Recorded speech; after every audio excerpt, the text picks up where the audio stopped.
నమస్కారం. వ్యూస్ ఛానల్కి స్వాగతం. ప్రభాకర్ గారు, మీ ఇంట్లో చూస్తే నాకు అంటే ఈ కుర్చీలు కానీ ఇవన్నీ చాలామంది మీ ఇంట్లో వీటిలలో కూర్చుని ఉంటారు.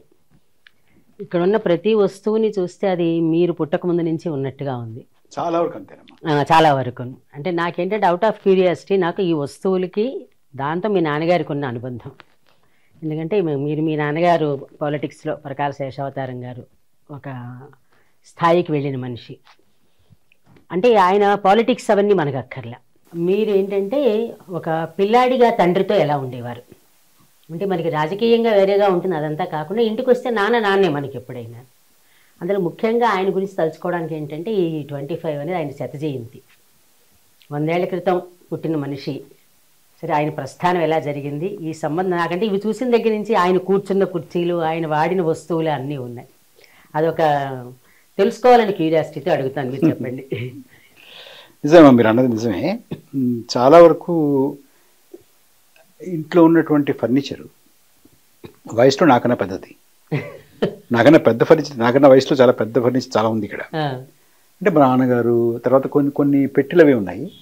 మా నాన్నగారివి అంటే మీ తాతగారి, మా తాతగారివి, వారు వాడినటువంటివి, వారు రాసుకున్నటువంటివి అప్పటి నుంచి ఉన్న కూడా ఉన్నాయి. అయితే నేనేంటంటే ఇంట్లో ఏది పోనివ్వనమ్మా. అది పనికొస్తుందా, ఇవాళ పనికొస్తుందా, ఇప్పుడు అవసరమా, లేకపోతే ఇదేమిటి పాతకాలంలో ఉంది దీన్ని మార్చేద్దాం, లేకపోతే డెకలం వేద్దాం అనేది ఉండదు నాకు. అలా ఉంచుతాను, అన్ని నాస్టాలజీ ఉండాలి, ఉంచుతాను. నాకు ఆసక్తి. తర్వాత నాకు కలప చెక్క అంటే బాగా ఇష్టం అండి, ఒక ప్రేమ. అంచేతే ప్రతి 2-3 ఏళ్ళకి ఒకసారి, 3-4 ఏళ్ళకి ఒకసారి వాడు అన్నిటినీ మళ్ళీ కాస్త పాలిష్ చేయించి జాగ్రత్త ఉంచుతారండి. చూస్తే ఇవాళ కొన్నట్టే ఉన్నాయి, ఎక్కడ మీరు చెప్తే కానీ మీకంటే పెద్దవని తెలియట్లే మాకు. అలాగే ఉంటాయి. అంటే కాస్తంత వీటి ఏంటంటే అప్హోల్స్ట్రీ చేయించాను. అప్పుడు ఇలాగా ఈ క్వశ్చన్స్ అవి ఉండేవి కాదు కదా, చెక్కలాగా ఉండేవి, లేదంటే ఈ పేముతో చేసినవన్నా ఉండేవి. అప్పుడు ఈ కాలంలో కొంతమంది కూర్చోడానికి ఇబ్బంది పడతారని చెప్పి కాస్త ఈ క్వశ్చన్ అది వేయించాను తప్ప, అదే చాలా వరకు పాత ఇవి. ఇక నాన్నగారి విషయంకి వచ్చేప్పటికి 25 పుట్టారమ్మా. 25 డిసెంబర్లో పుట్టారు. 100 ఏళ్ళు అవుతుంది.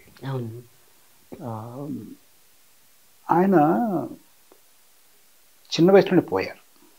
నాన్నగారు ఎంతండి పోయేటప్పటికి? ఆయనకి 56 అమ్మా, చాలా ఎర్లీ.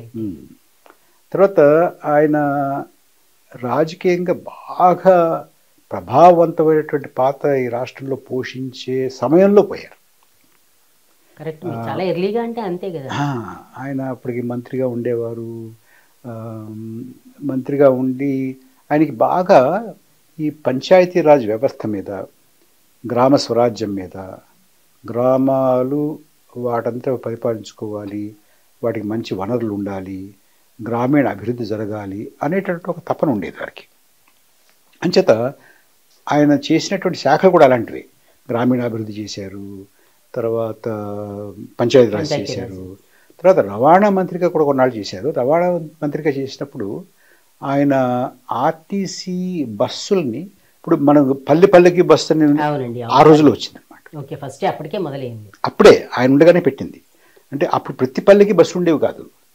ఈయన నష్టం వచ్చినా కూడా కొన్ని రూట్స్లో మనం బస్సు పెట్టాలి, బస్సు పెడితే ఆ పల్లెటూరు నుంచి వాళ్ళు పాలు, పెరుగు, లేకపోతే కూరగాయలు మరొకటి పట్టణానికో దగ్గరున్న టౌన్కో తీసుకొచ్చి వాడు అమ్ముకుని కాస్త వాళ్ళ ఆదాయాలు పెరుగుతాయి, దానికి ఆర్టీసీ సహకరించాలి అనేటువంటి ఆ రకమైనటువంటి ఆలోచనతో చేసినటువంటి, ఆ రకమైనటువంటి ఒక సిద్ధాంతపరమైనటువంటి ఆలోచన ఉండేదండి. దాంతో చేసినటువంటి కృషి. నాన్నగారితో మీరు ఎంతమంది అసలు నాన్నగారికి పిల్లలు? మేము 4 అమ్మా. అబ్బాయిలా అమ్మాయిలా? 4. 2 అబ్బాయిలు 2 అమ్మాయిలు, ఈక్వల్గా రేషియో 2:2. మీరు ఎన్నో అబ్బాయి అండి? నేను కొడుకులో పెద్దవాడిని అమ్మా. నాకన్నా మా అక్క పెద్దది. మా అక్కకి నాకు 10 సంవత్సరాలు తేడా. నాకన్నా 10 ఏళ్ళు పెద్దది మా అక్క. తర్వాత మా తమ్ముడు, ఆఖరి మా చెల్లి. మేము 4. నాన్నగారితో అంటే మాకు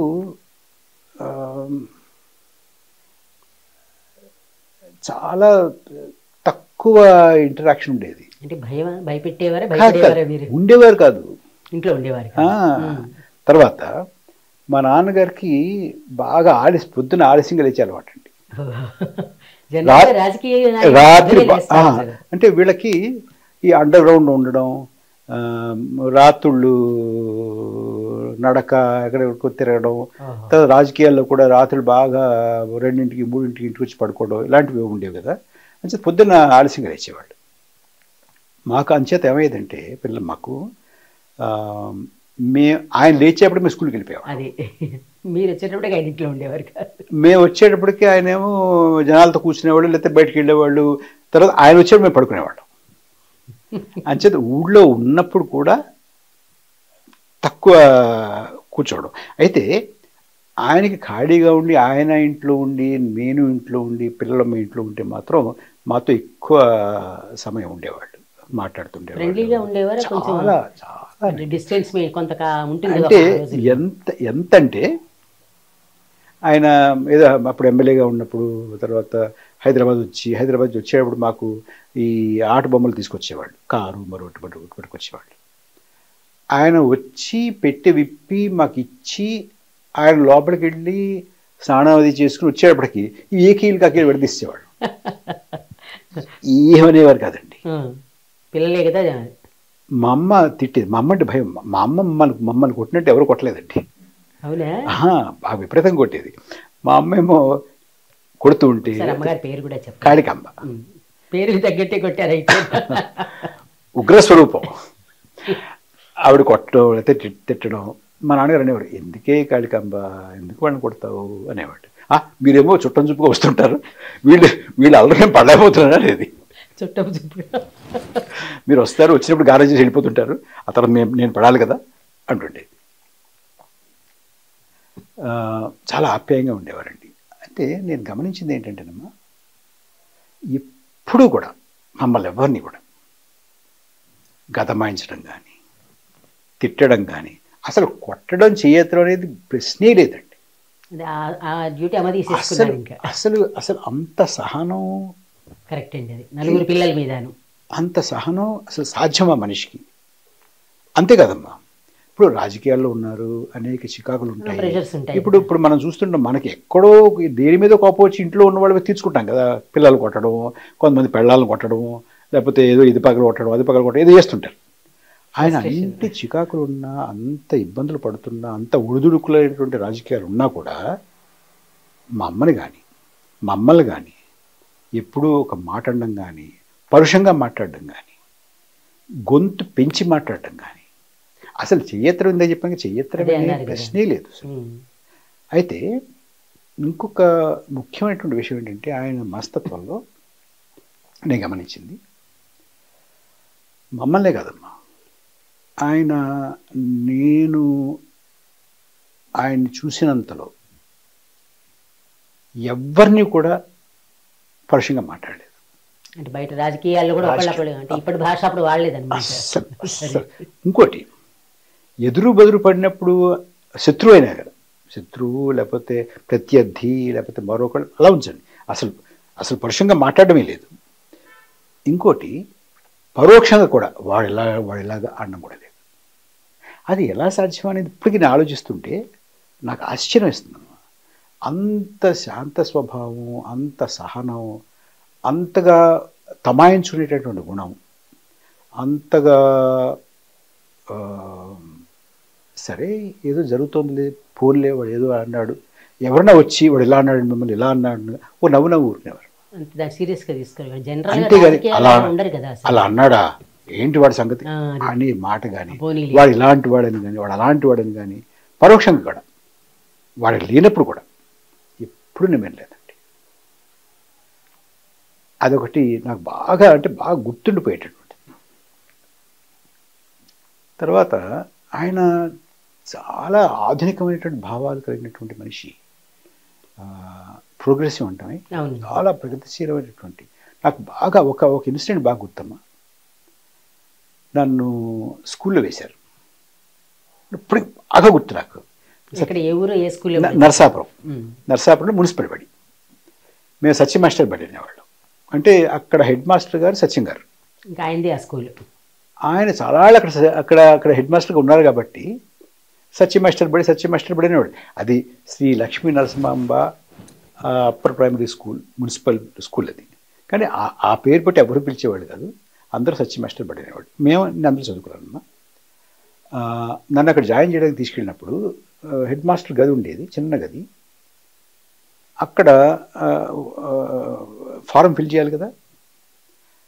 ఆ ఫారం ఫిల్ చేస్తున్నప్పుడు కులము, మతము అని 2 కాలమ్స్ ఉంటాయి. ఆ రెండింటిలో డాష్ కొట్టారండి. ఒప్పుకోరుగా మామూలుగా. అది బాగా గుర్తు అప్పటికి. కులము లేదు, మతము లేదు. తర్వాత నాన్నగారికి భాష మీద కూడా చాలా అభిమానం. తెలుగు సాహిత్యం మీద బాగా చదువుకున్నారు. ఎంతవరకు చదువుకున్నారు? ఆ రోజుల్లో స్వాతంత్ర పోరాటాల్లో పాల్గొనడం, చదువు కూడా ఎంతవరకు? 25లో పుట్టారమ్మా. ఆయన పుట్టిన 20 ఏళ్ళ దాకా మనకి స్వాతంత్రమే లేదు. 43లో క్విట్ ఇండియా, అంటే 42లో క్విట్ ఇండియా దేశం మీద గాంధీ గారు ప్రకటించింది. 42 ఆగస్టులో బాంబే సెషన్లో తీర్మానం చేశారు. ఆ ఉద్యమం మన ప్రాంతానికి వచ్చేటప్పటికి 43లో వచ్చింది. పాక్కుంటూ నుంచి ఇక్కడ దాకా రావాలి కదా. 43లో నాన్నగారిని అరెస్ట్ చేశారు. 43లో నాన్నగారు కొంతమంది కలిసి ఒక నాటకం ఆడుతూ, అంటే 25లో పుట్టే 43లో అరెస్ట్ అంటే 20 ఏళ్ళు 20 లేవుగమ్మా. బాగా ఉడుకు రక్తం. 45కి 20 ఏళ్ళు, 43 అంటే 18 ఏళ్ళు. 18 ఏళ్లకి భీమవరం దగ్గర ఎండగండిలో నాటకం వేస్తుంటే, బ్రిటిష్ వారికి వ్యతిరేకంగా ఉన్నటువంటి థీమ్ తోటి నాటకం వేస్తుంటే అక్కడ పోలీసులు చుట్టుముట్టి వీళ్ళందరినీ అరెస్ట్ చేశారు. దాంతో జైలుకి వెళ్ళారు. మీ తాతగారు ఏమనలేదా మరి నాన్నగారు ఇలా? అబ్బో, తాతగారు అనకపోవడం ఏంటి, మొత్తం అసలు అంటే కుటుంబం నుంచి విడిపోయి బయటకు వచ్చేసారుగా దీనికోసం అని. అది అది అంటే వాళ్ళకున్నటువంటి కుటుంబ నేపథ్యానికి ఈ రకమైన భావజాలానికి అసలు పొంతం లేదు అంచేత అది అయితే మా నాన్నగారి అన్నగారు, అంటే పెదనాన్నగారి కొడుకు పట్టాభిరామారావు గారని, వారు వీళ్ళందరికీ గురువు అనమాట. సో కుటుంబంలో ఉన్నారు పట్టాభిరామారావు గారు, రమణరావు గారు ఆయన తమ్ముడు, వీళ్ళంతా ఒక ఒక ఒక ఒక బృందం అనమాట. పట్టాభిరామారావు అయితే సుభాష్ చంద్ర బోస్ గారిని కూడా చూశారు ఆయన. ఆ రకమైనటువంటి ఆ ప్రభావాలు బాగా ఉండేవి నాన్నగారి మీద. సో అంటే మార్టేల్లో చదువుకునేవారు. అప్పుడు కవిటంలో మా నాన్నగారి ఊరు, సొంత ఊరు కవిట నుంచి మార్టేరు, ఆ చుట్టుపక్కల గ్రామాలన్నిటికీ కలిపి మార్టేరులోనే స్కూల్ ఉండేది. మార్టేరు విద్యార్థులు వీళ్ళందరూ మార్టేరులో చదువుకుంటూ ఉన్నప్పుడు ఇందులో పడి మొత్తానికి చదువు ఆయన స్కూల్ ఫైనల్ వరకు కూడా వెళ్ళిపోయారు. కానీ అధ్యయనశీలి, బాగా చదువుకున్నారు. అంత తక్కువ బళ్ళలో చదువుకున్నా కూడా ఇంగ్లీష్ బాగా రాసేవారు, మాట్లాడేవారు, మంచి దస్తూరి ఉండేది. తెలుగు కవిత్వం పాతది కొత్తది కూడా అంటే చక్కగా రాసేవారు కూడా. తర్వాత నాన్నగారు ఒక పేపర్ నడిపారండి, నవ్యాంధ్ర అని. అది ఆ రోజుల్లో మా ప్రాంతంలో చాలా ప్రభావవంతమైనటువంటి పత్రిక అది. తర్వాత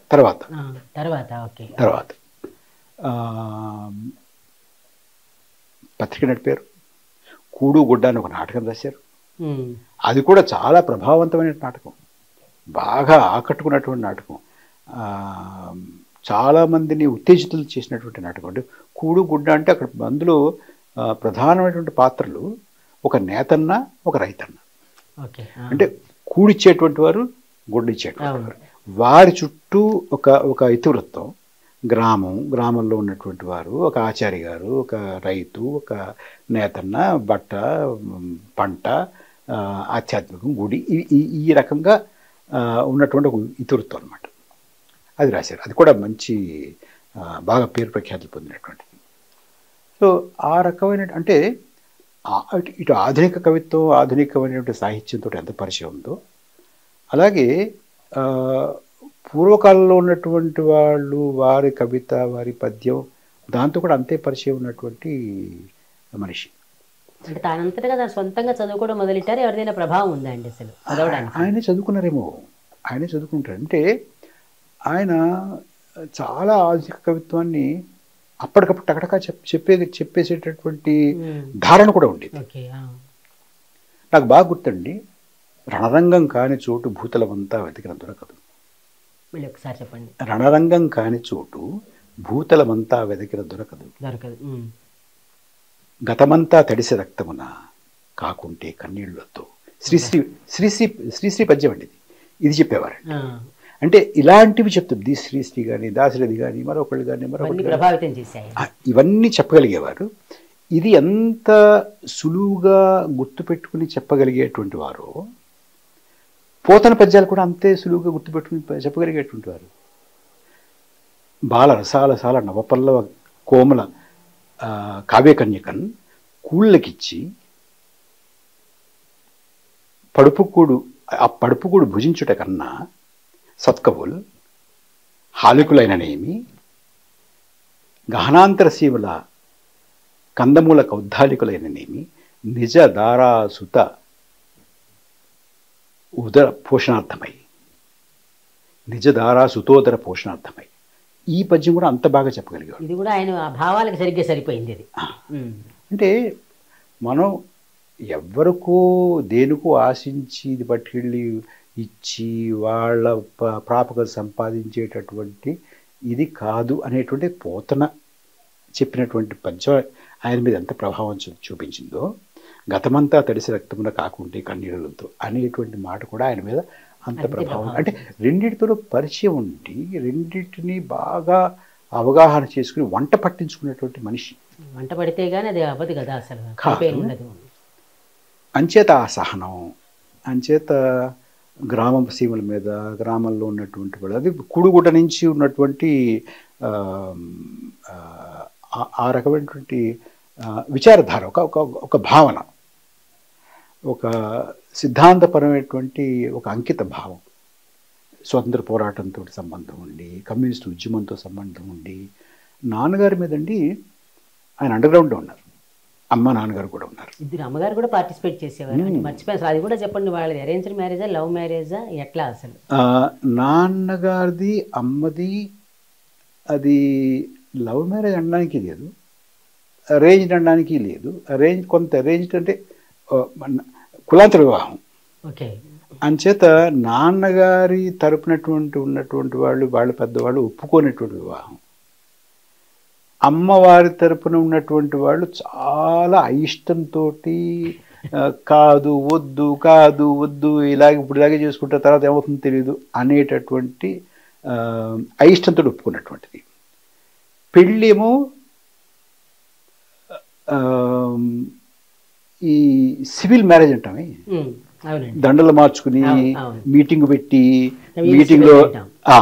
మీటింగ్లో ప్రమాణ పత్రాలు చదివి ఆ రకమైనటువంటి పెళ్లి. ప్రోగ్రెసివ్ అని చెప్పారు కదా నాన్నగారు, ప్రోగ్రెసివ్ అని. సో అదొకటి. తర్వాత పెళ్ళైన కొన్నాళ్ళకే వీళ్ళు అప్పుడు కమ్యూనిస్టు ఉద్యమంలో ఉన్నారు. పెళ్ళైన కొన్నాళ్ళకే 48లో కలకత్తా కాంగ్రెస్ జరిగిందండి, కమ్యూనిస్ట్ పార్టీది. అప్పుడు రణదివ్య థీసిస్ వచ్చింది. రణదివ్య థీసిస్ ఏమిటంటే, అంటే communist party of Soviet Union CPSU వాళ్ళు జహానో థీసిస్ అనేవాళ్ళు. అంటే మొత్తం ఈ అప్పుడప్పుడే వలసవాదం నుంచి బయటపడుతున్నటువంటి దేశాల్లో ఏర్పడినటువంటి ప్రభుత్వాలు అది నిజమైనటువంటి స్వాతంత్రం ఉన్నటువంటి ప్రభుత్వాలు కాదు, ఇంకా కొలోనియల్ పవర్స్కి అడుగులకు మడుగులెత్తేటువంటి వాళ్ళే.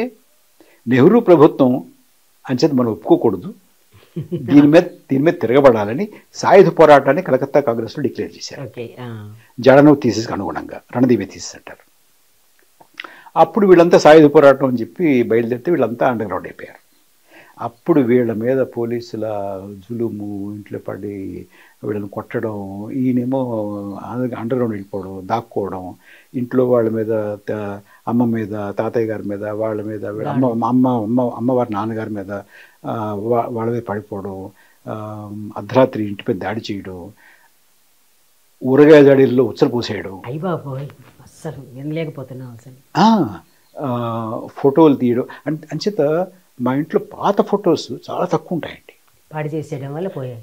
అవి బదలు కొట్టేయడం, తీసుకెళ్ళిపోవడం, ఎక్కడో పారేసేయడం.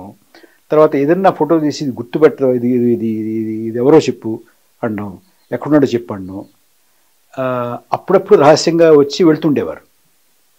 అంటే వాళ్ళు ఆడినటువంటి మాటలు, వాళ్ళు చేసినటువంటి అవమానాలు మా అమ్మ చెప్తుండేది. మా అమ్మ పుస్తకం కూడా రాసింది, ఇస్తాను. ఒకసారి వచ్చి దాడి చేసినప్పుడు అమ్మ అప్పుడు గర్భవతిగా ఉంది. ఎక్కడున్నాడు చెప్పంటే తెలియదండి అంటే వాడు లేకుండానే కడుపు వచ్చిందా?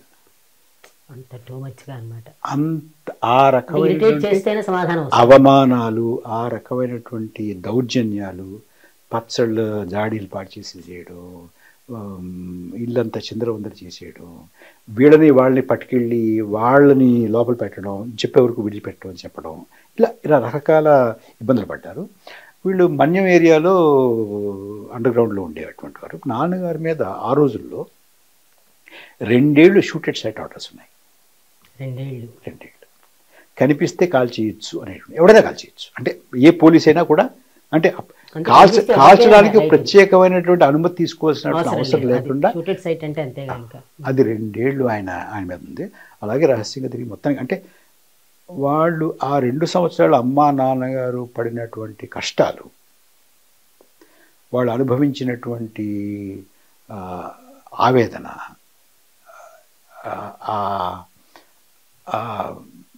ఎంత టెన్షన్ అంటే మరుక్షణం బతుకుంటామో లేదో తెలియని పరిస్థితి అది. అంటే ఇదంతా మీ అమ్మగారు చెప్తూ ఉండేవారా మీకు, నాన్నగారు చెప్పేవారండి? అమ్మ ఎక్కువ చెప్పేది. అమ్మ చెప్పేది, అమ్మ రాసింది కూడా. అది రాశారంటున్నారు కదా పుస్తకం. సో ఆ రకమైనటువంటి జీవితాలు, అంటే ఫార్మల్ ఎడ్యుకేషన్ లేకపోయినా భాష గురించి, కవిత గురించి, ఉన్నటువంటి సాహిత్యం గురించి, తెలుగులోను కాస్త ఇంగ్లీష్లోను అంతా ఆయనంతా ఆయన చదువుకున్నారు. మరి ఏమిటో మొత్తానికి ఆ రకమైనటువంటి సంపాదించారు విజ్ఞానం. తర్వాత కింద నుంచి చూసుకుంటూ వచ్చారు. కాబట్టి మన పరిస్థితులు, మనకున్నటువంటి గ్రామాల్లో ఉన్నటువంటి పరిస్థితులు, గ్రామాల్లో ఉన్నటువంటి విచక్షణ, లేకపోతే ఆధిపత్యం, లేకపోతే అక్కడ ఉన్నటువంటి భూమి, ఎవరి దగ్గర భూమి ఉంటుంది, భూమి యొక్క తత్వం ఏమిటి, ఇక్కడ ఎన్ని పంటలు పండుతాయి, దీనికి నీటిపారుదల ఎంత ఉంది. నాన్నగారికి మా జిల్లాల్లో ఉన్నటువంటి పొలాల మొత్తం తెలుసు.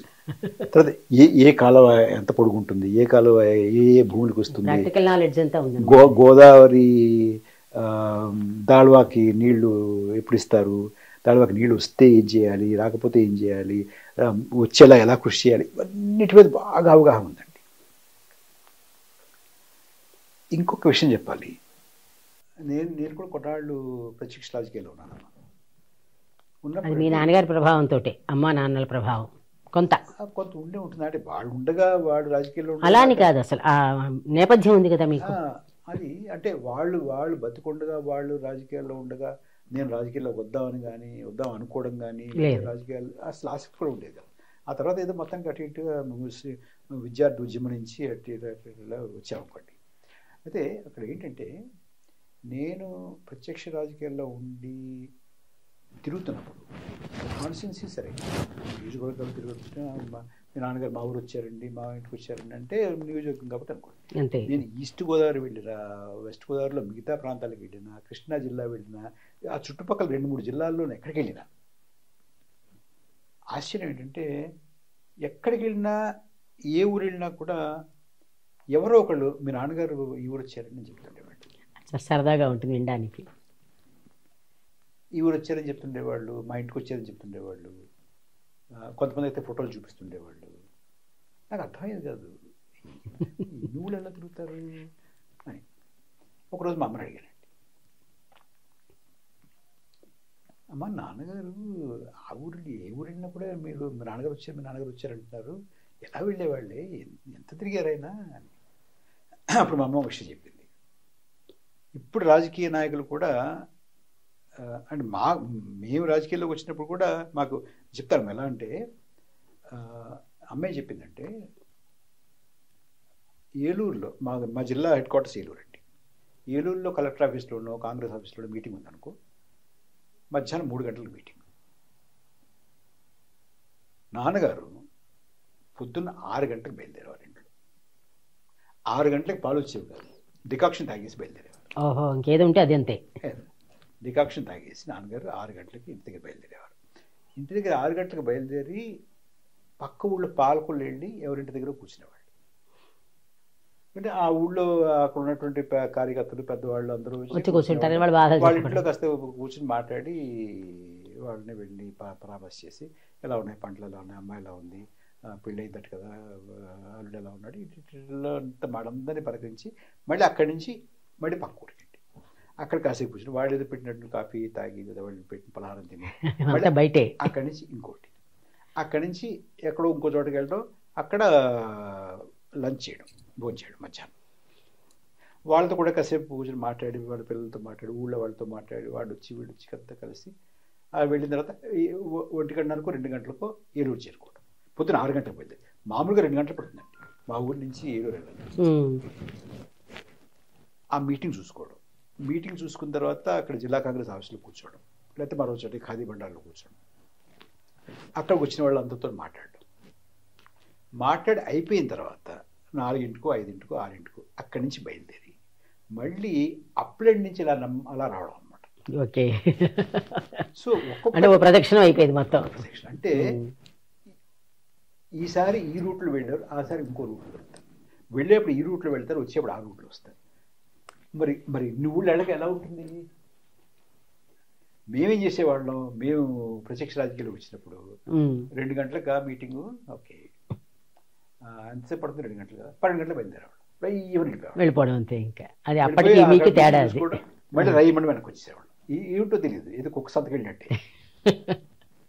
అలా కాకుండా అందరినీ కలుసుకుంటూ, అందరితో మాట్లాడుతూ, అన్ని విషయాలు తెలుసుకుంటూ, అక్కడ పంటలు ఎలా ఉన్నాయి, ఇక్కడ పంటలు ఎలా ఉన్నాయి, అక్కడ పరిస్థితి ఏమిటి, ఇక్కడ పరిస్థితి ఏమిటి, ఇక్కడ పార్టీ పరిస్థితి ఏమిటి, అక్కడ పార్టీ పరిస్థితి ఏమిటి, ఇక్కడ కార్యకర్తలు ఎలా ఉన్నారు, అక్కడ కార్యకర్తలు ఎలా ఉన్నారు, ఇక్కడ ఏం జరుగుతుంది, ఆ ఊళ్ళో ఏం జరుగుతుంది, ఆ ఊళ్ళో ఎలా ఉంది, ఇదంతా వాళ్ళకి అర్థమవుతుంది. మానవ సంబంధాలు ఏర్పడతాయి.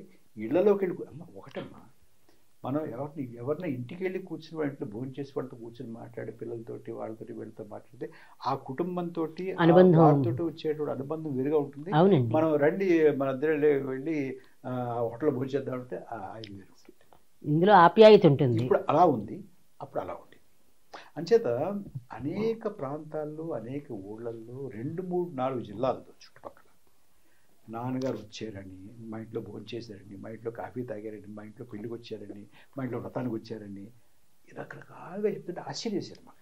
ఇప్పుడు అంటే మీకు ఎప్పుడు అనిపించేది కదా, అందరిళ్ళకి వెళ్తారు మాతో గడపట్లేదు నాన్న అని ఎప్పుడు అనిపించలేదా? ఎందుకంటే వాళ్ళందరూ చెప్తూ ఉంటే అదేంటి మనతో గడపకుండా వాళ్ళతో గడపడం ఏంటని. ఉన్నారు, మాతో ఉన్నారు, ఇంట్లో ఉన్నారంటే అపూర్వంగా ఉండేది.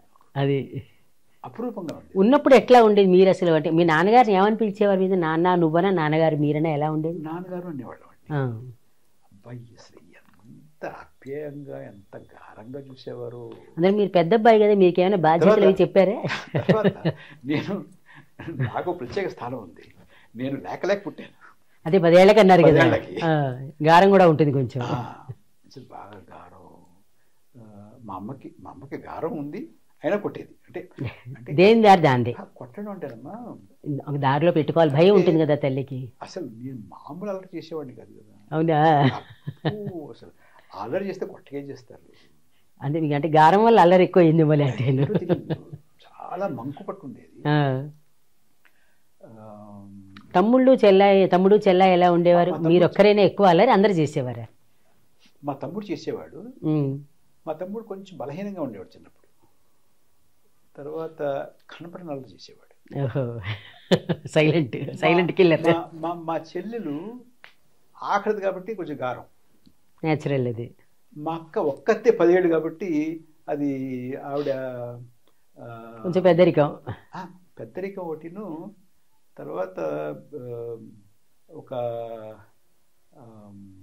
ఏమంటారు, నేను ఒక్కదాన్నే అని అని తను చాలా ఒక్కతే ఉంది కాబట్టి అవును, ఆ ప్రత్యేకత వేరుగా ఉంటుంది. కరెక్ట్ అది. సో నేను లేకలేక పుట్టాను కాబట్టి నేను ప్రత్యేకత, నా ప్రత్యేకత.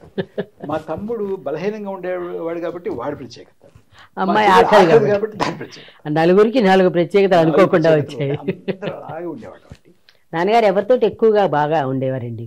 అంటే మా అక్క మా నాన్నగారితో గడిపినంత సమయం ఎవరు గడపలేదు కదా, ఒక్కతే కదా. అవును, 10 ఏళ్ళు ఆవిడ ఏకచిత్రానికి వచ్చారు. తర్వాత అప్పుడు ఆవిడ చిన్నతనంలో మా నాన్నగారు అంత బిజీగా కూడా లేరు.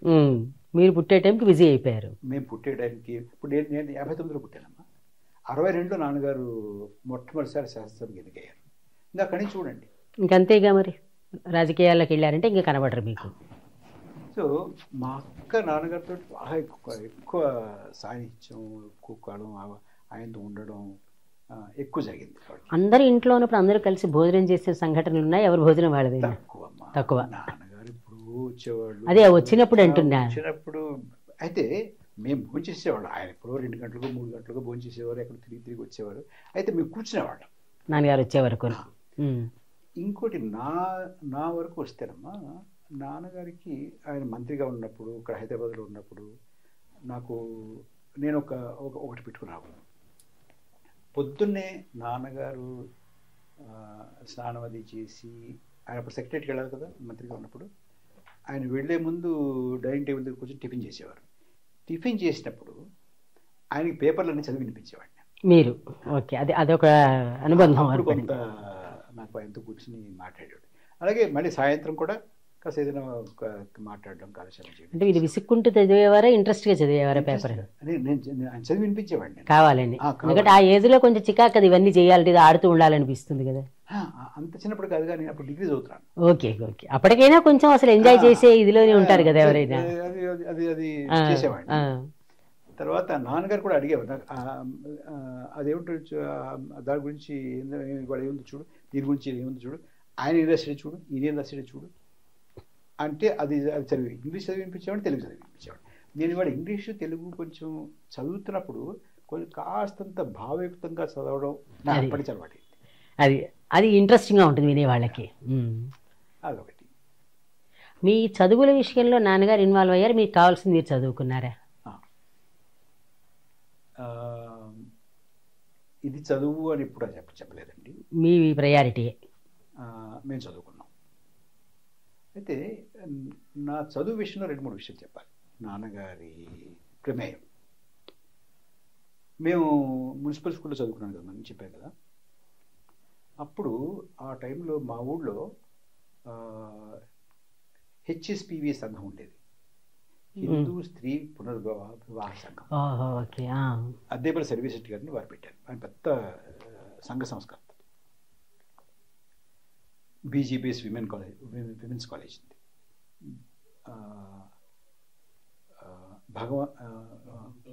భగవంతన్ గుప్తా బంగారు శేషావతారం కాలేజ్ అని ఉండేది.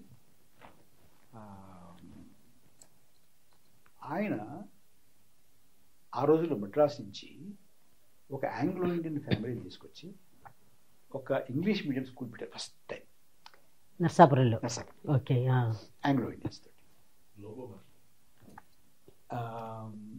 అప్పుడు ఆయన ఇంటింటికి తిరిగి ఇంట్లో ఊళ్ళో ఉన్నటువంటి కాస్త చదువు మీద ఆసక్తి చూపించేటువంటి కుటుంబాల దగ్గరికి వెళ్ళి, ఇలా ఒక మంచి ఇంగ్లీష్ మీడియం స్కూల్ పెడుతున్నాను, మీ పిల్లల్ని పంపించండి అంటే నన్ను తీసి నరసింహాబాద్ స్కూల్ నుంచి సత్య మాస్టర్ బడిలో తీసి అందులో వేసి మళ్ళీ ఇంగ్లీష్లోకి తీసుకొచ్చారు.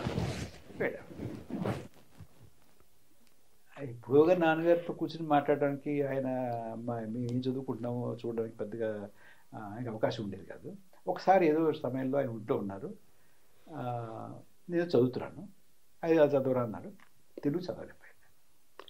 ఇంగ్లీష్ మీడియంలోకి వచ్చి తెలుగు చదివేశారు. అంతేనండి, మరి ఆయన ఏమంటో తెలియదు, మళ్ళీ సత్యమాస్టర్ బడి పంపించారు అనిపించేసి. మీ అక్క ఏం చదువుకున్నారు? మా అక్క బిఎస్సి హోమ్ సైన్స్ చదువుకున్నాను. Home science. ఒక్కసారి నాకు మీ అక్కయ్యల పేర్లు అందరి పేర్లు కూడా చెప్పండి. మా అక్క పేరు అరుణ్ కుమార్ అండి. అరుణకుమారి. నా పేరు ప్రభాకర్. మా తమ్ముడి పేరు సుధాకర్. సుధాకర్. మా చెల్లెల పేరు మాధవి. మాధవి. మీ అందరికేమో సూర్యచంద్రుల పేర్లు వచ్చాయి. ఇదొకటి. అంటే నలుగురు చదువుల విషయంలో కూడా మీరు అందరూ బాగా చదువుకున్నారా నలుగురు? మా అక్క డిగ్రీ చేసి మంచి బీఎస్సీ హోమ్ అంటున్నారు కదా. నేను కొంచెం ఆ పైకి కూడా వెళ్ళాను నేను. మా తమ్ముడు పెద్దగా ఆసక్తి చూపించాడు చదవడం. బాగా చదువుకున్నాడు కానీ ఫార్మల్ ఎడ్యుకేషన్. అదేలేండి. మా చెల్లెలు బాగా చదువుకుంది. మళ్ళీ తెలుగు విషయంలో నాన్నగారు మళ్ళీ తీసుకొచ్చినాను మున్సిపల్ స్కూల్, సత్య మాస్టర్ స్కూల్లో వేశారంటున్నారు. తర్వాత ఇంకొక కారణం కూడా ఉంది దానికి. ఒకటి, నేను తెలుగు చదవలేకపోయాను సరిగా. రెండోది, మాకు ఆంగ్లో ఇండియన్ టీచర్స్ అనమాట. ఆయన మిస్టర్ లోబో, మిసెస్ లోబో, వాళ్ళ పిల్లలు, తర్వాత మిగతా అంతే కదా మరి, వాళ్ళు కంప్లీట్ ఇంగ్లీష్. ఆ రోజుల్లో నేను అప్పుడు చదువుకుంటున్నప్పుడు బ్రహ్మానంద రెడ్డి గారు మాకు ముఖ్యమంత్రి, నాన్నగారు ఎమ్మెల్యేగా ఉన్నారు. బ్రహ్మానంద రెడ్డి గారి పేరు మా టీచర్స్ అని చెప్పారు బ్రహ్మానందరెడ్డి అనేవాళ్ళు. కొంచెం బ్రహ్మానందరెడ్డి అనేవాళ్ళు. అది ఇంగ్లీష్ యాక్సెంట్లో తెలుగు పేరుని. నేను అలాగే అన్నానండి ఇంట్లో. అంతేగా మరి, న్యాచురల్. సరిగ్గా మలుకు అన్నారు బ్రహ్మానందరెడ్డి అంటే ఏదో అవును ఆర్టిఫిషియల్గా ఉంటుంది కదా. ఈ రెండు కారణాల వల్ల మళ్ళీ తీసుకెళ్ళి నన్ను సచి మాస్టర్ బడి వేశాను. అక్కడి నుంచి హై స్కూల్ ఏమో మిషన్ హై స్కూల్ మా ఊళ్ళో. నేను 4 నుంచి 6లోకి వెళ్ళాను. 5 చదువుకోలేదు. Double promotion. ఏదో ఎందుకు వచ్చింది తెలియదు, నేను బాగా చదువుకున్నాను. అప్పట్లో ఇచ్చేవారు కూడా, బాగా చదువుతుంటే ఇచ్చేవారు. అవును, చాలా మంది చెప్పేవారు డబుల్ ప్రమోషన్. బాగా చదువుకున్నాను అని నాకైతే నమ్మకలేదమ్మా. బట్ కానీ లేకుండా ఇవ్వరు వారు. లేదంటే మీరు చెప్పాలి, మీరు ఎమ్మెల్యే అబ్బాయి ఎందుకు ఇచ్చారా అనేది మీరు చెప్పాలి, మాకు తెలియదు. జనరల్గా చేయరండి, ఊరికే అంటున్నారు. సో నేను 6, 7, 8, 9, 10లో చేరిన తర్వాత ఆంధ్ర అజిటేషన్ వచ్చింది. నాన్నగారు అప్పుడు ఎమ్మెల్యేగా ఉన్నారు. 72, 73 ఆ టైంలో వచ్చినప్పుడు మా ఇంటి మీద దాడి జరిగింది. నాన్నగారు ఏమో విభజనకు వ్యతిరేకంగా ఉండేవారు, కొంతమంది ఎమ్మెల్యేలు. అప్పుడు మమ్మల్ని తరివేశారు ఊళ్ళో నుంచి. ఇంటి మీద దాడి జరగడం అని జరిగాయి. అయిన తర్వాత అక్కడికి వెళ్ళిపోయాం. ఇక్కడికి హైదరాబాద్ వచ్చేసాం. హైదరాబాద్ వచ్చిన తర్వాత ఇక్కడ స్కూల్లో జాయిన్ అయ్యాను. దానివల్ల అడ్వాంటేజ్ ఏంటంటే అక్కడ వాళ్ళకి అకాడమిక్ ఇయర్ పోయింది, నాకు అకాడమిక్ ఇయర్ కలిసి వచ్చింది. నేను 10 పూర్తి చేసి ఇక్కడే ఇంటర్మీడియట్ ఫస్ట్ ఇయర్ ఇక్కడ చదివానండి, 1 సంవత్సరం జూనియర్ కాలేజ్. సెకండ్ ఇయర్ మళ్ళీ నర్సాపురం వెళ్ళిపోయాను. అప్పటికి సర్దుమడిగిందా మీకు? అప్పుడు సర్దుమడి నర్సాపురం వెళ్ళిపోయాను. నర్సాపురం వెళ్ళిపోయిన తర్వాత అక్కడ ఇంటర్మీడియట్ అయిపోయింది. ఇంటర్మీడియట్ అయిన తర్వాత మంచి మార్కులు వచ్చాయి. వచ్చిన తర్వాత నన్ను నాన్నగారు విజయవాడ లోయలలో చేరుద్దాము అనుకున్నాను డిగ్రీ.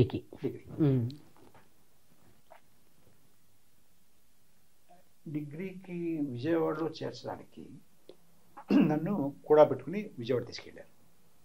ఎలా వెళ్ళాం? నాన్నగారు మొట్టమొదటిసారి 62లో ఎమ్మెల్యే అయ్యారు. 62 నుంచి 67 తర్వాత 67లో నాన్నగారు ఓడిపోయారు. మళ్ళీ 72లో ఎన్నికయ్యారు. 75లో నేను విజయవాడ వెళ్ళాలి.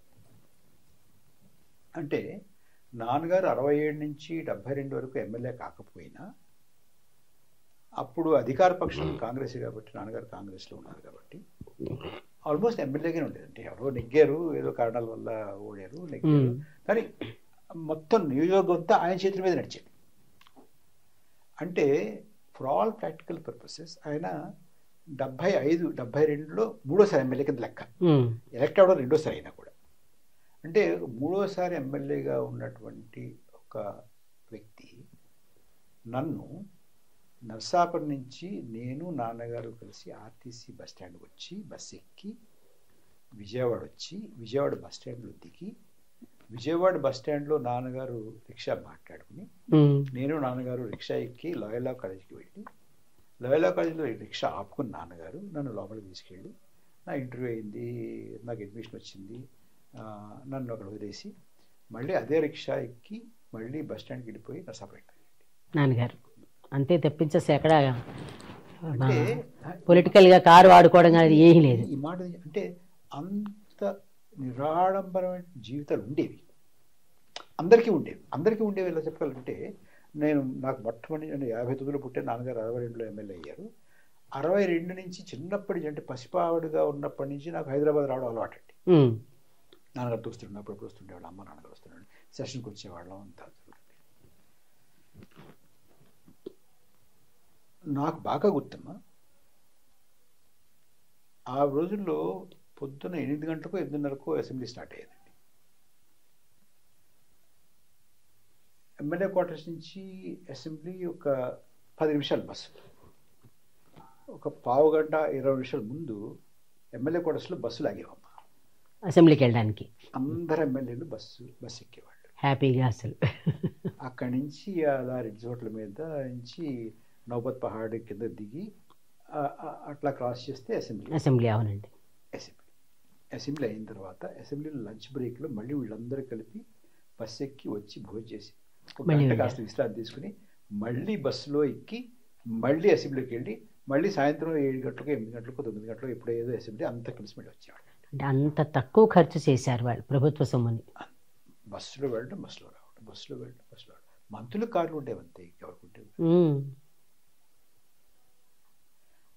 ఇంకోటి చెప్పాలి మీకు, రాజకీయ సమావేశాలు అవుతుండేవి, మా ఇంట్లో అవుతుండేవి. చాలా పెద్ద జిల్లాల నుంచి, పక్క జిల్లాల నుంచి మంత్రులు వచ్చేవాడు, వాళ్ళు వచ్చేవాడు, వీళ్ళు వచ్చేవాడు, పెద్ద పెద్ద నాయకులు వచ్చేవాళ్ళు. మా ఇంట్లో సమావేశాలు జరుగుతుండేవి, రాజకీయ సమావేశాలు జరుగుతుండేవి. రాజకీయ సమావేశాలు జరుగుతుంటే అంతా ఇలా కూర్చుని ఉండేవాళ్ళు. మా అమ్మ ఇంత అన్నం వండి గుండెగిరి పెద్ద పళ్ళెల్లో పోసి ఇంత ఆవకాయ తీసి కలిపి ముద్దలు చేసి అలా పళ్ళెల్లో పెట్టి మాకు ఇస్తే మేము వెళ్ళి అలా అందరికి ఇచ్చేవాళ్ళం. ఒక్కొక్క ముద్ద తీసుకునేవాళ్ళండి. అదే స్నాక్. అంతే. చాలా బాగుంది అసలు వినడానికి, కానీ ఎంత బాగుందో అసలు. మీకు అంటే ఇవాళ రాజకీయ సమావేశాలు, సాయంత్రాలు సమావేశాలు అయితే ఏం వాడుతున్నారో నేను చెప్పక్కర్లా. ఆవకాయ ముద్దలు తిని మంచినీళ్ళు తాగి కాస్త కాఫీ టీ తాగేవాళ్ళండి. చాలా బాగుంది అసలు, ఎంత బాగుందో వినడానికి.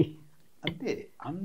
అంటే ఇది నాన్నగారు ఉండేవాళ్ళ అట్లా అందరూ అలాగే ఉండేవాళ్ళు. అందరూ అదే అంటున్నారు కదా మీరు. అదే అందరూ అలాగే ఉండేవాళ్ళు.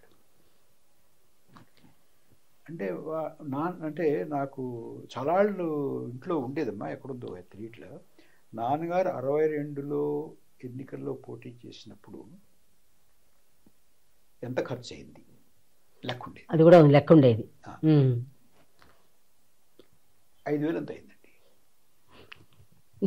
ఇప్పుడు ఒక ఓటుకి 5,000. ఎమ్మెల్యే ఎన్నికల్లో 5,000 ఖర్చు అయింది. అంటే తర్వాత ఏముండేది, ఒక ఊరు వెళ్ళడం, 4 ఊళ్ళు కలిపి ఒక మీటింగ్ పెట్టడం, పబ్లిక్ మీటింగ్, ఇంటింటికి తిరగడం, నమస్కారం పెట్టుకోవడం, ఎక్కే గుమ్మం దిగే గుమ్మం ఉండేవి కాదు. వెళ్ళడం, ఒక సమావేశం పెట్టడం, ఒక పబ్లిక్ మీటింగ్ పెట్టడం, విధానం ఏదో ఎక్స్ప్లెయిన్ చేయడం. మీరు వెళ్ళేవారా నాన్నగారితో పాటు? వెళ్ళేవాడు, తీసుకెళ్ళేవాడు. నేను చాలా మంది పెద్ద వాళ్ళు ఊళ్ళో కూర్చున్నాను మా చిన్నప్పుడు. అవేవో చెప్పండి కొంతమందిని. అంటే ఆయన కడుపును పుట్టడం వల్లే ఇవన్నీ జరుగుతాయి మనకి. అందుకని పెద్దవాడు అంటే బ్రహ్మాందరెడ్డి గారి దగ్గర నుంచి చూశాను, సంజీవ్ రెడ్డి గారి దగ్గర నుంచి చూశాను, కొండా లక్ష్మణ బాపూజీ గారి దగ్గర నుంచి చూశాను, కొండా వెంకటరెడ్డి గారి దగ్గర నుంచి చూశాను, వెంకటరంగారెడ్డి గారి దగ్గర నుంచి చూశాను, సదాలక్ష్మి గారి దగ్గర నుంచి చూశాను, నరసింహరావు గారిని చాలా దగ్గరగా చూశాను. చిన్నప్పటి నుంచి తెలుసు నాకు. అందరినీ చూశానండి. మా వైపు అల్లూరు బాపిరెడ్డి గారు ఉండేవారు, దాసరి పెరుమాళ్ళు గారు ఉండేవారు, వీళ్ళందరినీ చూసేవాడు. పివి రాఘవులు గారు ఉండేవారు. వాళ్ళు మంత్రులు చేశారు, వాళ్ళంతా పెద్దవాళ్ళు. వాళ్ళందరూ నన్ను అప్పుడప్పుడు హైదరాబాద్ తీసుకొచ్చేవాళ్ళండి మామది. అప్పుడు కారులో వచ్చేవాళ్ళు. తర్వాత కొన్నాళ్ళు జీపులు ఉండేవి. అంటే ఆ రోజుల్లో రోడ్లు సరిగ్గా లేనటువంటి నియోజకవర్గాల ఎమ్మెల్యేలకి ఆర్మీ వాడి వదిలేసినటువంటి జీపులు తక్కువ ధరకు అమ్మేవాళ్ళు. పూణే వెళ్ళి పట్టు తెచ్చుకునేవాళ్ళు, లేకపోతే ఎవరో వెళ్ళి పట్టుకొచ్చేవాళ్ళు. 4-5 జీపులు, విలేజ్ జీప్స్ ఉండేవి. అలాంటిది బాగా ఒకటి ఉండేది. ఎందుకంటే మాది కోస్తా ప్రాంతం కాబట్టి చాలా పర్రలు ఉండేది. 4 వీల్ డ్రైవ్ లేకపోతే వెళ్ళదు అక్కడ. అదే జీప్లో నాన్నగారు వచ్చిన తర్వాత నర్సాపేట నుంచి హైదరాబాద్ వచ్చేవారండి. దాంట్లో మేము వచ్చేవాళ్ళం, పిల్లలు కూడా వచ్చేవాళ్ళం అప్పుడప్పుడు. ఇప్పుడు మీకు ఇంత ఫ్రీడమ్ ఇచ్చారని అన్నారు కదా చదువుల విషయంలో కానీ, ఇప్పుడు మీరు చెప్పినట్టుగా నాన్నగారితో వెళ్ళారు, అందరు ఒళ్ళో కూర్చున్నారు. మీ పెళ్ళిళ్ళ విషయంలో మీకు ఫ్రీ హ్యాండ్ ఇచ్చారా? అయితే నలుగురికి? నా పెళ్ళికి నాన్నగారు లేరమ్మా, మా అక్క పెళ్ళికి ఒక్క అక్కయ్య పెళ్ళికి అంటారా? మరి అమ్మగారు ఫ్రీ హ్యాండ్ ఇచ్చారా మీ ముగ్గురికి? ఇచ్చారండి, మీ ముగ్గురికి కూడా. ఇప్పుడు ఆవిడ అదే భావాలతో కొనసాగారు. నన్ను చాలా మంది మా అమ్మాయి పెళ్ళి ఎప్పుడు చేస్తారని అడుగుతుండేవాళ్ళు. మా అమ్మాయి పెళ్లి కాకముందు నేను ఒకటే చెప్పేవాడిని, చూడు మా అమ్మ నాన్నగారు వాళ్ళ పెళ్లి వాళ్ళు చేసుకున్నారు, లాజిక్. మా అక్క తన పెళ్లి తను చేసుకుంది. ఓకే, అక్కయ్య కూడా సేమ్ తను లవ్ మ్యారేజ్ చేసుకున్నారు. అంటే బంధువే, బావే. అది ఏదైనా ఇష్టపడి అది. నేను నా పెళ్లి నేను చేసుకున్నాను, మా తమ్ముడు వాడి పెళ్లి వాడు చేసుకున్నాడు, మా చెల్లెలు వాడి పెళ్లి దాని పెళ్లి చేసుకున్నాడు. ఆయన రోల్ మోడల్ మీ నాన్నగారు. నేను చేసేది ఏమి లేదు, వాడు చేసుకుంటా చెప్పేవాడిని. సో అలాగా ఎక్కడ ఇంకోటి నువ్వు ఇదే చదవాలి అదే అన్నారు కదా, అందుకే అంటున్నా. అది లేదు, ఆ ప్రోగ్రెసివ్ ఇద్దరికీ ఉంది. బలవంతం చేయడం లేదు. నేను ఫ్రెండ్స్ తోటో టీచర్లు మరొకళ్ళు చెప్పేవాళ్ళు, నేను చదువుకున్నాను. అంటే మార్కులు ఎక్కువ వచ్చినా తక్కువ వచ్చినా తిట్టడం, కేకలేయడం. ఇవన్నీ వాడు అమ్మ కేకలేసేవారు. కానీ మా అమ్మ కూడా పెద్ద, అంటే ఇప్పుడు ఈ రోజుల్లో లాగా నీకు 98 రాలేదు ఇలా ఉండే, జాగ్రత్తగా చదువుకోమని చెప్తారు. అంటే బాగా చదువుకోవడమే, పద్య సరిగ్గా వచ్చిందా లేదా, నీ హ్యాండ్ రైటింగ్ బాగుందా, దస్తూరి బాగుందా లేదా, చూసే రాసేవా లేదా, ఇంపోజిషన్ ఎందుకు ఇచ్చారు, ఇవి చూసుకునేవారు. తర్వాత నాన్నగారికి భాష మీద చెప్పారు కదా. అవును, చెప్పారు మీరు. అవును, అభిరుచి ఎక్కువ ఉండేది. ఏమైనా పుస్తకాలు ఇచ్చి ఇవి చదువుకో అట్లా మీకు ఎప్పుడైనా చెప్పారండి ఆయన? ఇది చదువు, ఇది బాగుంటుంది, ఇది చదివితే. మా ఇంట్లో మా గడంచాలు పుస్తకాలు ఉంటాయి కాబట్టి నేను కూడా, కానీ నేను చదువుకోవడం ఎప్పుడు మొదలుపెట్టాను తెలుసా అండి, బాగా చిన్నప్పుడు మొదలుపెట్టాను. అంటే నేను అక్షరాలు చదువుతున్నాను, పదాలు చదవగలుగుతున్నాను, పదం అంతా చదువుతాను, కానీ వాక్యం పూర్తవుతుంది, వాక్యం అర్థం కాదు, చదవడం, అక్షరాలు చదవడం అనమాట. అయినా కూడా చదువుతుండేవాడిని, అలా అలవాటైంది. ఈ మాట ఏం చెప్తానంటే, నాన్నగారు ఒకసారి మాకు సిస్టా సూర్యనారాయణ గారు అని ఒక తెలుగు, సిస్టా వెంకట సుబ్బయ్య గారి, ఆయన పెద్ద కవి అండి మా ఊళ్ళో. ఆయన తమ్ముడు, ఆయన తెలుగు మాస్టర్. ఆయన మాకు వచ్చి ఇంటికి వచ్చి మాకు ట్యూషన్ చెప్తుండేవాడు, నాకు చెప్తుండేవాడు. నాతో పాటు నా ఫ్రెండ్స్ కూడా కొంతమంది వచ్చి నాతో కూర్చునేవాడు. ఆయన నాన్నగారు ఊళ్ళో ఉన్నప్పుడు నాన్నగారు బయట వరండాలో కూర్చుని ఏం జరుగుతుందని వింటుండేవారు. ఓకే, ఆ రకంగా కొంచెం కాస్త దృష్టి పెడుతున్నారు నాన్నగారు అనేది నాకు ఒక స్పృహ ఉండేది. జాగ్రత్తగా ఉండాలి కొంచెం. తర్వాత నేను ఈ స్కూల్కి వెళ్ళి మాట్లాడితే ఫ్రెండ్స్ మాట్లాడే మాటలు మాకు అలవాటు అవుతాయి, మనం మాట్లాడే మాటలు ఫ్రెండ్స్కి అలవాటు అవుతాయి. నాకు బాగా గుర్తమ్మా ఒకటి, ఒకసారి నేను ఎవరితో మాట్లాడుతూ, నాన్నగారు ఉన్నారు, విన్నారు అనుకుంటా, ఎవరితో మాట్లాడుతూ అంది మీద అన్నాను.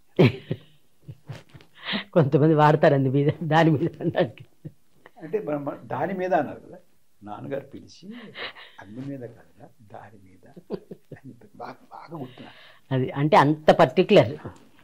అంటే మాట ఎలా వాడాలి, భాష ఏమిటి, అది మీకు బాగా ఉపయోగపడిందండి లైఫ్లో నాన్నగారు ట్రైనింగ్? ఉపయోగపడిందండి.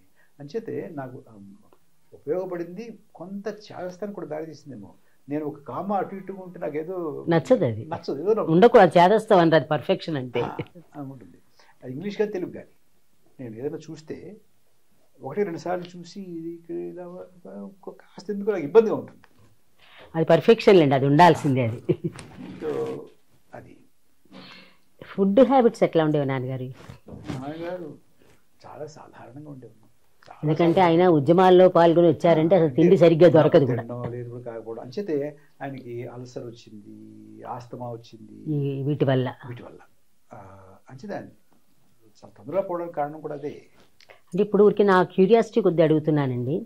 ఇప్పుడు వాళ్ళ జీవితం అంతా రకరకాలుగా త్యాగం చేశారు. మీ అమ్మగారైనా నాన్నగారైనా ఉద్యమాల్లో పాల్గొన్నారు, దెబ్బలు తిన్నారు, పారిపోయారు. ఇంత అయింది. రాజకీయాల్లో ఎంతో కొంత సేవ చేస్తారు, ఎవరు కూడా చేయకుండా ఉండరు.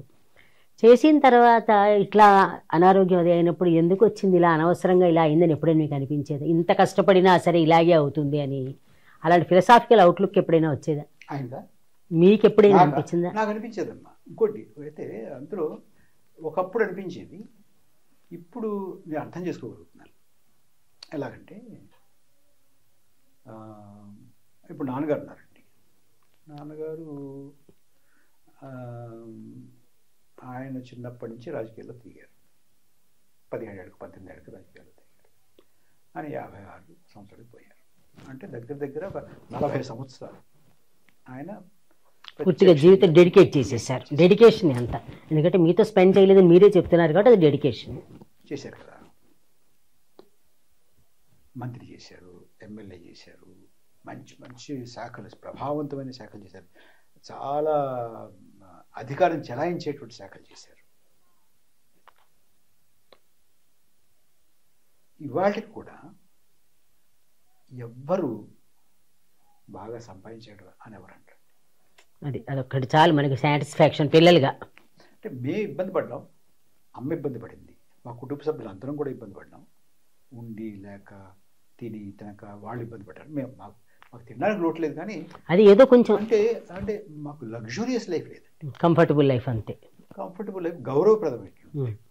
ఎవరు కూడా మీ నాన్న ఇలా దోచేసాడు అలా దోచేసాడు అనే మాట మీ చెవులు పడలేదు, ఎప్పుడు రాలేదు. చాలా గౌరవించారే తప్ప మా ఊరికి ఇది చేశారు, మా కుటుంబానికి ఉపకారం చేశారు. ఇవాళ మా ఇంట్లో మేము 2 పూట్ల భోజనం చేయగలుగుతున్నాము అని అంటే మీ నాన్నగారు ఉద్యోగం ఇప్పించినందువల్ల, లేదా మీ నాన్నగారికి సాయం చేసినందువల్ల, మీ తాతయ్య గారికి చేసినందువల్ల, మీ అమ్మగారికి చేసినందువల్ల అనేవాళ్లే తప్ప మీ వల్ల మాకు ఇలా నష్టం వచ్చేసింది ఇలా అయిపోయింది అనే మాట లేదు ఎప్పుడు. అది మేము కష్టపడుతున్నప్పుడు ఏంటి నాన్నగారు అసలు ఏం సంపాదించలేదు ఏమిటి, ఒక ఇల్లు కట్టుకోవడానికి ఇబ్బంది పడేటువంటి పరిస్థితి అలా ఉంది, ఇలా అప్పుడు అనుకున్నాను, కొన్నాళ్ళు అనుకున్నాను నేను, ఏమిటి ఇలా చేశారు అంటే చూస్తుంటాం కదండి, వాళ్ళు అలా ఉన్నారు, వీళ్ళు ఎలా ఉన్నారు, వీళ్ళు ఎలా ఉన్నారు, వాళ్ళు అలా ఉన్నారు అని. ఆ తర్వాత అబ్బాయి ఆయన చేసింది కరెక్టే అనిపించింది. అంటే అది నిజంగా మనం ఎప్పుడైనా సరే బయటికి వెళ్ళినప్పుడు అబ్బో వీళ్ళ నాన్నగారు అనకంటే ఆహా మీ నాన్నగారు అని అనిపించుకోవడం చాలా సాటిస్ఫాక్షన్. మీ నాన్నగారితో ఉన్న మంచి ఒక అనుభవం చెప్పండి. అంటే మీరు చెప్పిన ప్రకారం చాలా తక్కువ టైం స్పెండ్ చేశారు నాన్నగారు, లైఫ్ తక్కువే, మీతో గడిపింది కూడా తక్కువే, మీకు గుర్తున్నంత వరకు. అంటే 2-3 చెప్తా, చెప్పచ్చు మీ మెమరబుల్ ఇన్సిడెంట్స్. చెప్పాను కదా నాన్నగారు ఓపిక ఎక్కువ అని. అవును చెప్పారు, కొట్టలేదు తిట్టలేదు, చాలా సహనంతో ఉన్నారన్నారు. అంటే తర్వాత ఇప్పుడు ఆలోచించుకుంటే అనిపించింది అనమాట. ఒకసారి నాకు బాగా గుర్తమ్మా, నాన్నగారికి ఏదో కొంచెం ఖాళీ ఉందనుకుంటా, మమ్మల్ని అందరినీ తీసుకుని అమ్మ, నేను, మా అక్క, మా తమ్ముడు, మా చెల్లి అప్పుడు పుట్టినట్టుంది, మా ఒక మావయ్య, మీద వాళ్ళందరినీ తీసుకుని కారులో బయలుదేరాం. ఇది బెంగళూరు, మరోటి మైసూరు ట్రిప్, విహారయాత్ర బయలుదేరాం. ఒక చోట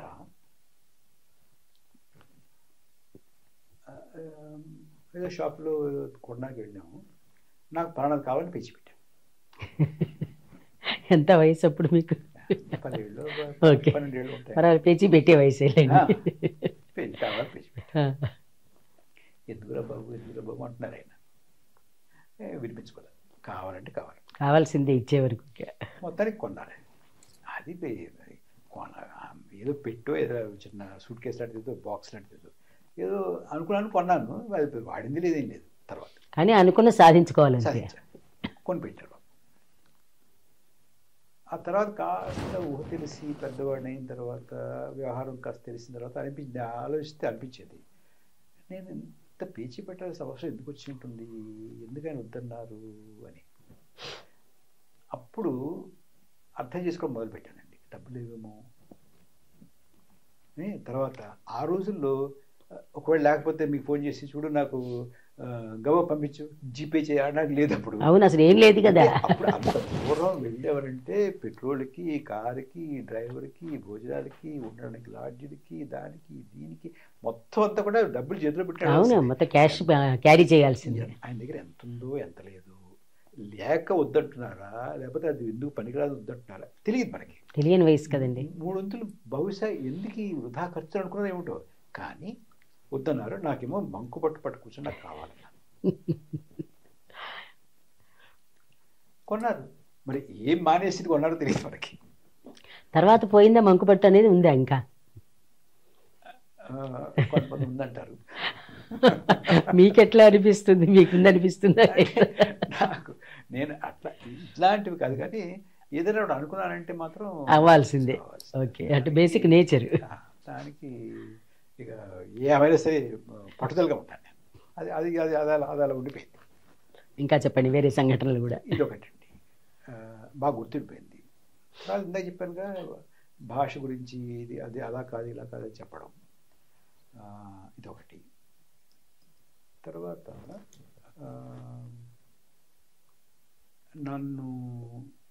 నా డిగ్రీ అయిపోయిన తర్వాత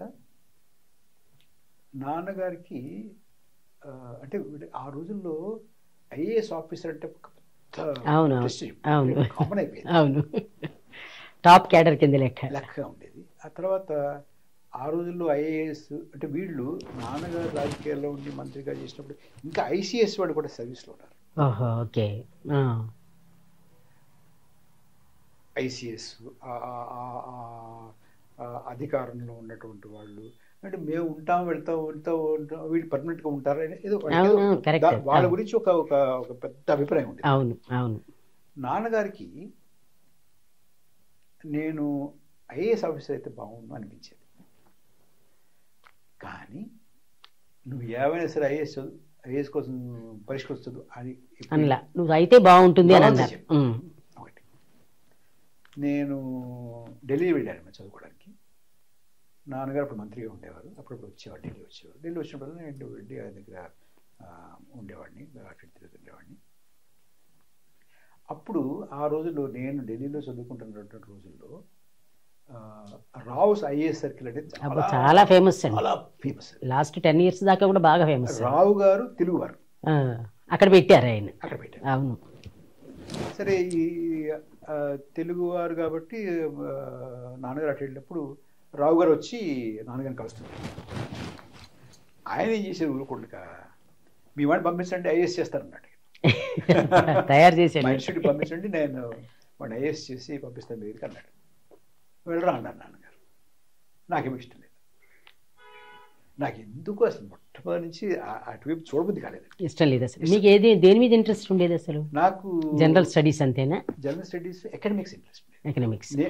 ఎకడమిక్స్ అంటే నేను యూనివర్సిటీలో పనిచేయాలి, యూనివర్సిటీలో ప్రొఫెసర్ అవ్వాలి, రీసెర్చ్ చేయాలి, రాయాలి, వీటి మీద ఎక్కువ ఉండేది. ఎకడమిక్స్ అన్నారు. ఓకే. వెళ్తావరా రావు గారు అడుగుతున్నారు అన్నారు. రేపు వెళ్ళను ఇష్టం. ఒక్కసారి పట్టించలేదండి. అది చూడండి, అది నాకు హ్యాపీ అసలు. నువ్వు ఏమైనా సరే చెయ్యి, ఎందుకు చేయలేదు నేను అలాగే వాడికి ఇష్టం లేదండి అని అంతే అయిపోయింది.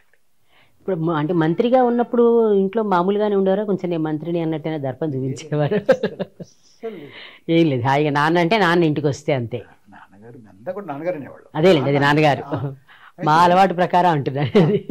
అయితే ఆ రోజులో నేను మా నాన్నగారిని చూశాను, ఇంకా అనేక మంది మంత్రులు చూశాను. నాన్నగారు సహచరులు ఎంపీలు చేశారు, ఎమ్మెల్యేలు చేశారు, మంత్రులు చేశారు, గవర్నర్లు చేశారు. నాన్నగారు సహచరుడైనటువంటి నరసింహరావు గారు ప్రధానమంత్రి చేశారు. నాన్నగారికి సీనియర్గా ఉన్నటువంటి సంజీవ్ రెడ్డి గారు రాష్ట్రపతి చేశారు, స్పీకర్ చేశారు. వీళ్ళందరినీ చూశారండి. ఆ రోజుల్లో వీళ్ళు ఎవ్వరూ కూడా అధికార దర్పం లేదండి. లేదు అసలు.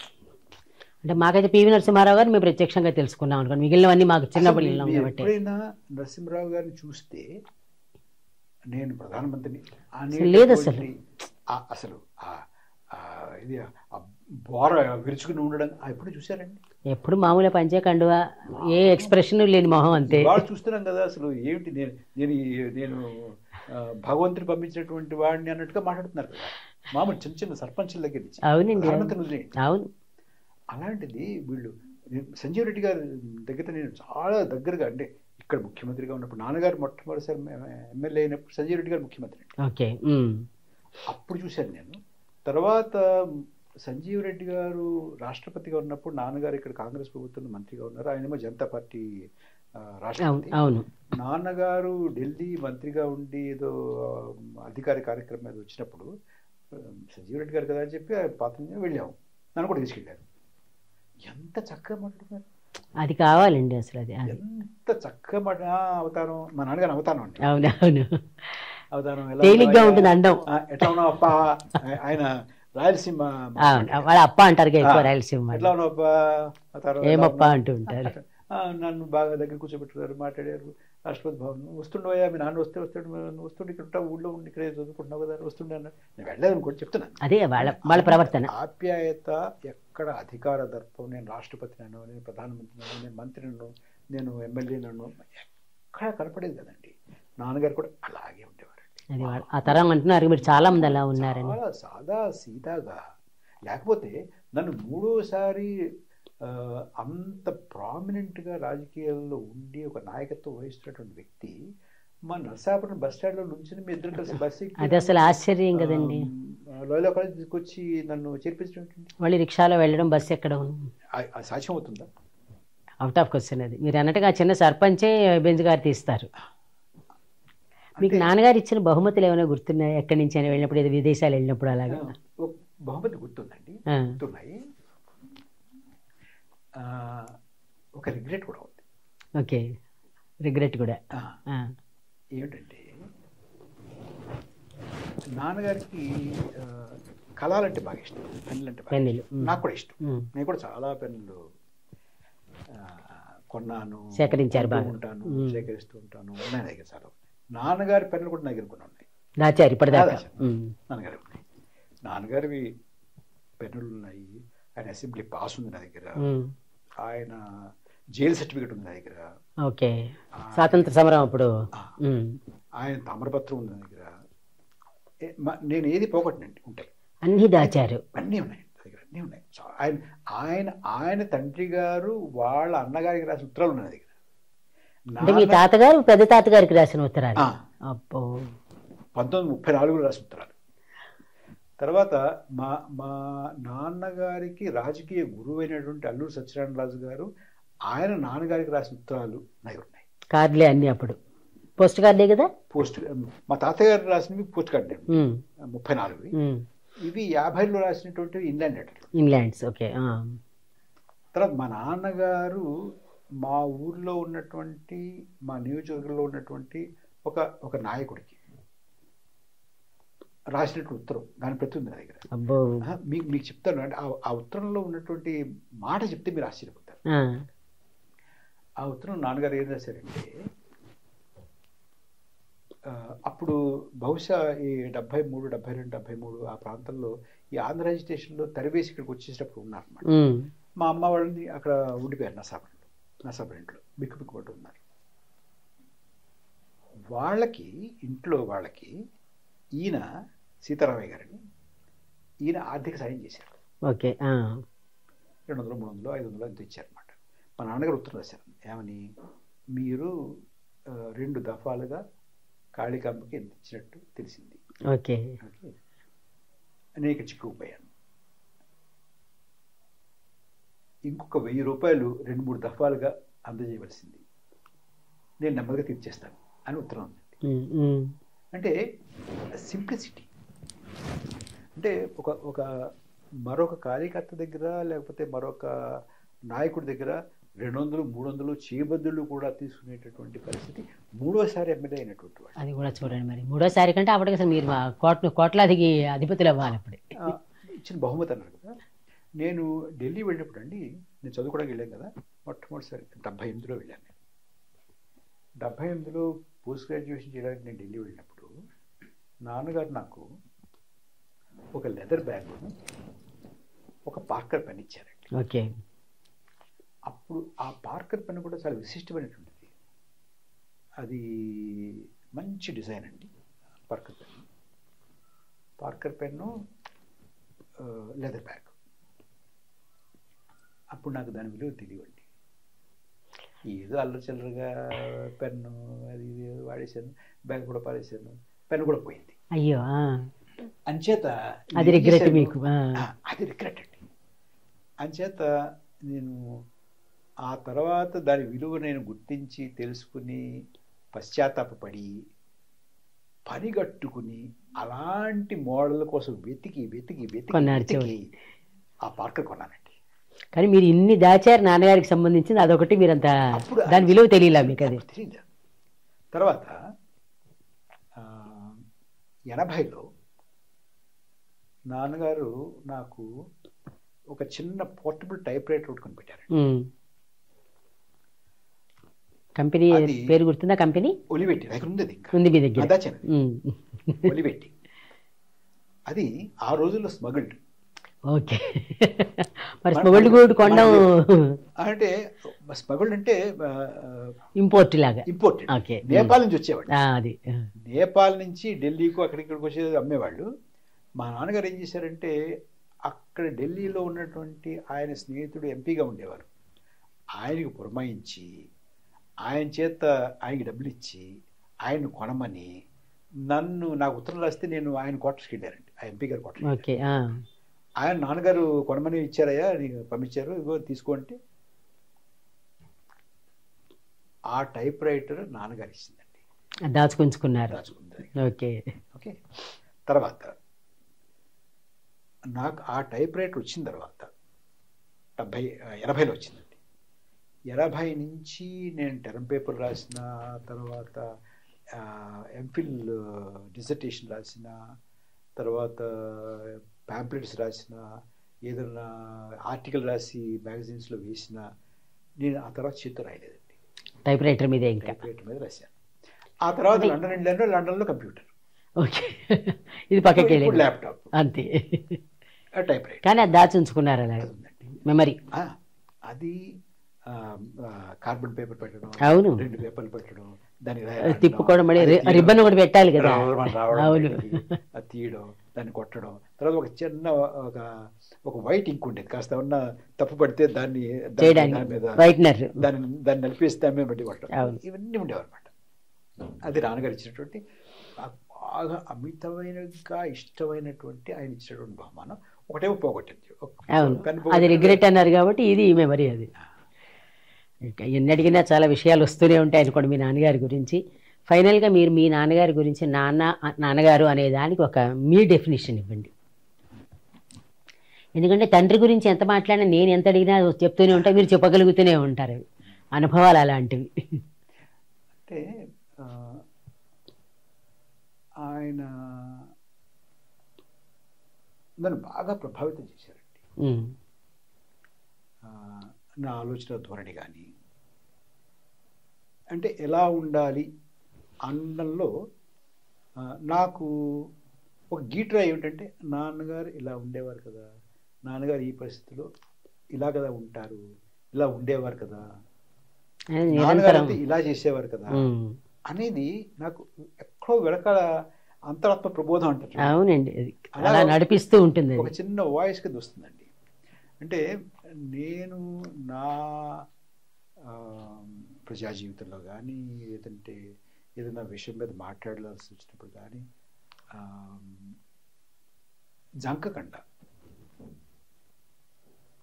పరుషంగా కాకుండా, మళ్ళీ జంకకుండా మెత్తగానైనా నా మాట నేను చెప్పడం అనేది అది ఎక్కడ చూసేదంటే నాన్నగారి నుంచి వచ్చింది. అంతే కదా, న్యాచురల్, హెరిడిటరీ. అది హెరిడిటరీ అంటావా, లేకపోతే ఇన్ఫ్లుయెన్స్ పోనీ ఏదైనా పర్వాలేదు, ప్రభావితం చేసి ఉండొచ్చు. ప్రభావం అంటావా, లేకపోతే ఆయన ఇన్స్పిరేషన్ అంటావా, అది అంటే నాకు ఇవన్నీ, ఈ మెమరీస్ అన్నీ ఒకటి, ఆ టైప్ రైటర్ ఒకటి, ఆయన జైలు సర్టిఫికెట్, లేకపోతే ఆయన రాసిన ఉత్తరాలు, ఆయనకు వచ్చినటువంటి ఉత్తరాలు, ఆయన ఫోటోలు, ఇవన్నీ ఉన్నాయి చూడండి. ఇవి నాకు పెద్ద ఆస్తి అదేనండి, చాలా తరగని ఆస్తి. ఆయన కొడుకు, ఆయన కుటుంబం, అది ఆయన అలాంటి గొప్పవాడు అని ఎవరైనా చెప్తే, అంతేగాని నాకు ఇంతవరకు కూడా మీ నాన్న అలా అదే అన్నారు కదా మీరు, అది అదొక్కటి చాలండి. అది లేకపోవడం అంతకన్నా ఏం కావాలండి. ఇప్పుడు 10 ఇళ్ళు సంపాదించకపోవచ్చు, 10 కోట్లు సంపాదించకపోవచ్చు. కానీ ఇది ఎవరు సంపాదించలేని ఆస్తి. ఇది ఇది ఎవరి ఫలానా వాళ్ళ అబ్బాయి ఆయన ఇంత ఇది, వాళ్ళ అబ్బాయి కూడా ఇలా అనడం అనేది. తర్వాత ఇంకొక విషయం కూడా చెప్పేస్తానండి. నిందే చెప్పాను కదా, నాన్నగారు 1962లో ఫస్ట్ టైం అన్నారు. ఎన్నికయ్యారు.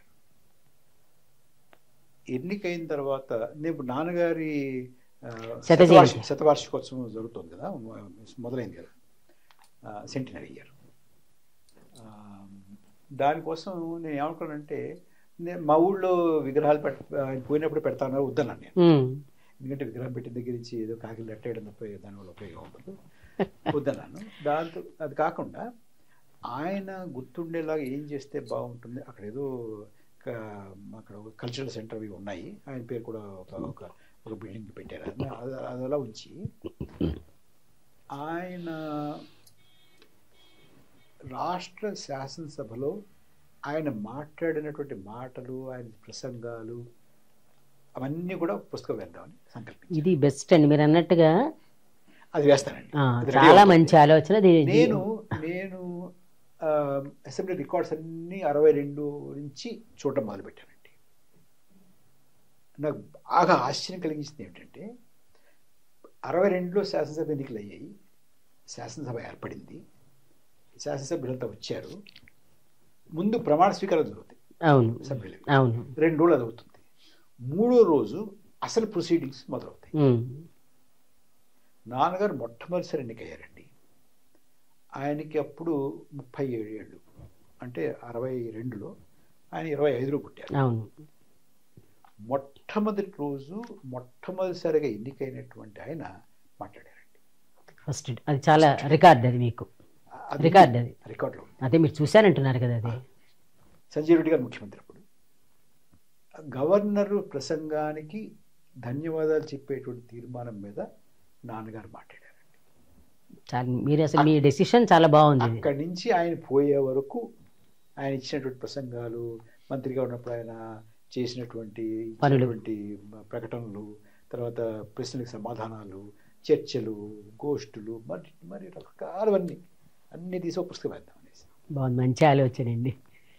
ఎందుకంటే అది నాన్నగారు నేను చేయగలిగింది అదే. అది చెప్తారు, తండ్రి రుణం తీర్చుకోవడం అంటే అదే మనం. ఎందుకంటే వాళ్ళ పిల్లలు అని ఒక పెద్ద కార్డు ఇచ్చారు మనకి, అది ఎవరు వేరే వాళ్ళు ఇచ్చేది కాదు కదా. ఫలానా శేషావతారం గారు అబ్బాయి అనేది పెద్ద సర్టిఫికెట్ అసలు. అది ఆ సర్టిఫికేట్కి మీరు గోల్డ్ ఫ్రేమ్ కట్టిస్తున్నారు ఇప్పుడు. అది చాలా బాగుందండి. చెప్పాం కదా, ఎంతసేపు అడిగినా విషయాలు బాగానే ఉంటాయి, వినడానికి కూడా చాలా బాగున్నాయి, కొత్త తరానికి అందరికీ కూడా ఒక ఇన్స్పిరేషన్గా అనిపిస్తున్నాయి. చాలా చాలా అంటే మాకు కూడా కొంచెం ఏమంటారు, రీఛార్జ్ అయ్యామన్నమాట. అమ్మయ్య ఇలాంటి వాళ్ళు ఉండేవారు అనేది.